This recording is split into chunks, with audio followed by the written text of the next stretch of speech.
വിട്ടുപോയ ആളാണ് എന്നെ സംഘടനയുടെ അച്ചടക്കം പഠിപ്പിക്കാവുന്നത്. അപ്പൊ ഇതൊക്കെ BJP-ക്കാരെ പഠിപ്പിക്കുന്നതായിരിക്കും സുരേന്ദ്രന് നല്ലത്. സുരേന്ദ്രനുമായിട്ട് എന്താണ് അതെന്താ സന്ദീപ് ജി അങ്ങനെ ടോക്ക്? ദാ മനസ്സിലായല്ലോ, ഇത്രയുള്ള രാഷ്ട്രീയം. അതായത് നിങ്ങളുടെ ഈഗോ ആരെങ്കിലും ചോദ്യം ചെയ്താൽ, നിങ്ങളുടെ ആത്മാഭിമാനം എവിടെയെങ്കിലും നഷ്ടപ്പെടുന്ന നിങ്ങൾ തോന്നിക്കഴിഞ്ഞാൽ അപ്പ ചാടിക്കോണം അവിടുന്ന്. പിന്നെ അവിടെ നിൽക്കാൻ പാടില്ല.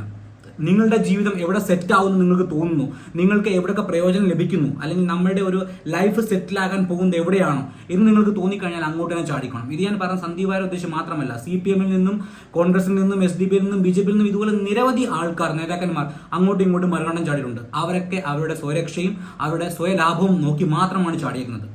ഇവർക്ക് വേണ്ടി പ്രവർത്തിക്കുന്നതും അടികൂടുന്നതായ കുറെ ആണികൾ ഇന്നലെ വരെ ഇയാൾക്ക് മുദ്രാവാക്യം വിളിച്ചു വരുന്നവരെ തെരുവ് വിളിക്കുന്നു. അത്രേ ഉള്ളൂ. അവിടെ വലുതാനും ഇവിടെ രക്തസാക്ഷി, അതിൽ കൂടുതൽ ഒന്നും തന്നെ ഇല്ല. നമ്മൾ മനസ്സിലാക്കിയാൽ നമുക്ക് കൊള്ളാം. നമ്മളുടെ കുടുംബവും നമ്മളുടെ ജീവിതവും ഇവിടെ രക്ഷപ്പെടുന്നു തോന്നുന്നു, അവിടെ ചേക്കേറുക, അവിടെ കുടിയിരിക്കുക, അവരോടൊപ്പം നിൽക്കുക, അത്ര മാത്രമേ